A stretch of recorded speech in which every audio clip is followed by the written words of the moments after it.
Mengajari ikan terbang. Seperti biasa, di sela-sela waktu luangnya, Baginda Raja selalu mengundang Abu Nawas untuk menghibur dirinya. Dan permintaan Baginda Raja terkadang tidak masuk akal, yang membuat Abu Nawas kebingungan.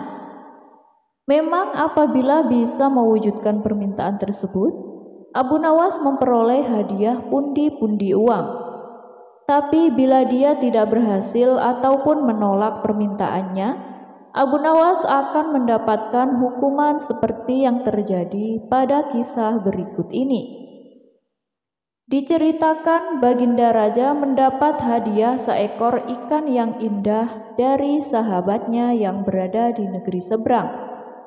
Dengan senang hati, Baginda Raja menerimanya dan menaruhnya di sebuah kolam taman istana.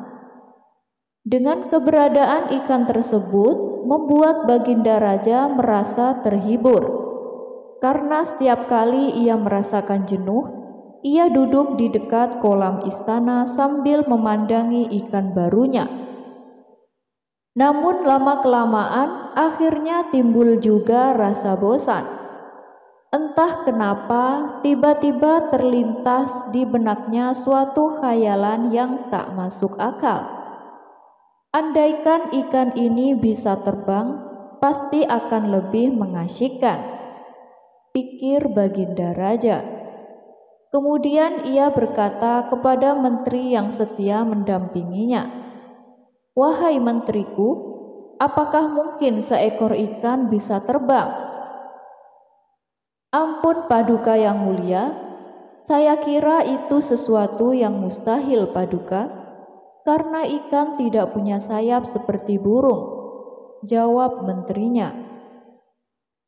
"Bagaimanakah dengan orang-orang sakti? Adakah di antara mereka yang bisa membuat ikan ini bisa terbang?" tanya Baginda Raja kembali. "Itu juga tidak mungkin Paduka, karena habitat ikan hidup di air," jawab menterinya. Mendengar jawaban tersebut, Baginda Raja pun hanya terdiam sambil sesekali menghela nafas. Sang menteri yang tak ingin melihat rajanya kecewa, segera berkata kepadanya, "Paduka yang mulia, kita panggil saja Abu Nawas. Bukankah dia terkenal cerdik? Kita suruh saja dia mengajari ikan Paduka terbang," usul menterinya. Rupanya usulan sang menteri disambut baik oleh Baginda Raja. "Wah, benar juga katamu. Cepat panggil Abu Nawas kemari," perintah Baginda Raja singkat. Singkat cerita, datanglah Abu Nawas ke istana dan menghadap Baginda Raja. "Ampun Paduka yang mulia, ada gerangan apakah Paduka memanggil hamba?" tanya Abu Nawas. "Begini Abu Nawas, aku ada tugas untukmu. Kalau kamu berhasil melakukannya, aku akan memberimu 1.000 dinar," kata Baginda Raja. Sontak Abu Nawas terkejut, karena uang yang ditawarkan sangat banyak dari biasanya. Karena tergiur hadiah yang akan ia dapatkan, Abu Nawas langsung menyanggupinya. "Baik, siap Paduka yang mulia, hamba akan melakukannya. Tapi kalau boleh tahu, tugas apakah itu Paduka yang mulia?" tanya Abu Nawas. "Mari ikut denganku Abu Nawas," ajak Baginda Raja. Kemudian Abu Nawas diantar ke sebuah kolam taman istana. "Kamu lihat ikan di dalam kolam itu. Aku ingin supaya ikan itu bisa terbang," kata Baginda Raja. "Maksud Paduka, saya disuruh membuat ikan bisa terbang?" tanya Abu Nawas keheranan. "Benar Abu Nawas, itulah tugas yang harus kamu lakukan," timpal Baginda Raja. Seketika wajah Abu Nawas langsung pucat pasi, keringat dingin keluar dari tubuhnya. Kenapa kau diam saja, Abu Nawas? Ayo lakukan tugasmu sekarang. Kamu kan sudah menyatakan kesanggupanmu. Ingat, apabila kamu menolak atau tidak berhasil melakukan tugasmu, maka kamu akan dihukum. Tegas Baginda Raja. Ampun Paduka yang mulia, berilah hamba waktu seminggu Paduka, pinta Abu Nawas.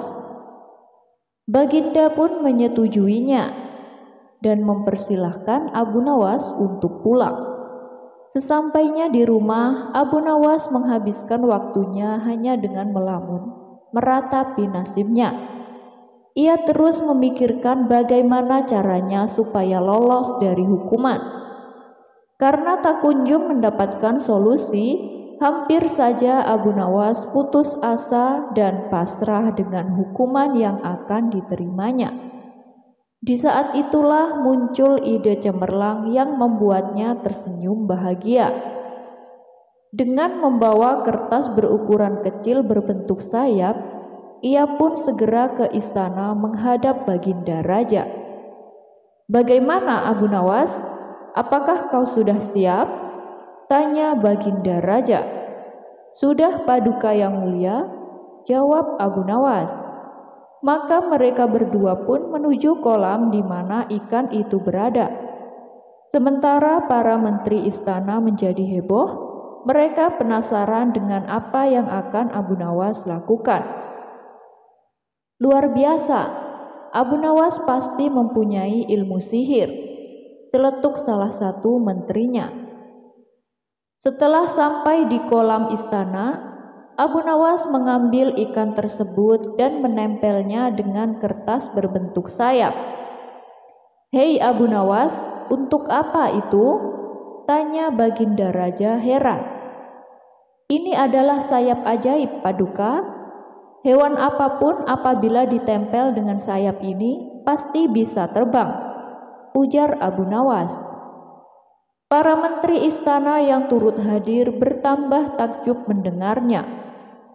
Ketika semua mata tertuju kepadanya, Abu Nawas segera melemparkan ikannya ke udara. Sesaat ikan itu terlihat seperti terbang, namun ia langsung kembali turun ke bawah dan jatuh tepat mengenai batu di tanah. Ikan tersebut pun akhirnya mati. Melihat hal itu, Baginda Raja menjadi murka. "Hai Abu Nawas, kau bukan hanya gagal membuat ikan itu terbang, tapi kau telah menewaskan ikanku," hardik Baginda Raja. Karena sudah menyiapkan jawaban, Abu Nawas terlihat tenang. "Tunggu dulu Paduka, bukankah Paduka tadi lihat sendiri ikan itu sudah sempat terbang ke atas?" jawab Abu Nawas. "Iya, tapi ikan saya jatuh dan mati," protes Baginda Raja. "Ya, itu bukan salah saya, Paduka. Paduka ingat apa yang Paduka perintahkan? Paduka hanya memerintahkan saya untuk membuat ikan itu terbang. Tapi Paduka lupa menyuruh saya mengajari ikan itu supaya mendarat dengan selamat," ujar Abu Nawas. Baginda pun hanya bisa geleng-geleng kepala mendengar jawaban cerdik dari Abu Nawas. Kali ini Baginda Raja mengalami dua kerugian. Ia kehilangan ikan kesayangannya dan ia juga harus memberi hadiah kepada Abu Nawas. Dan Abu Nawas pun pulang dengan membawa 1000 dinar.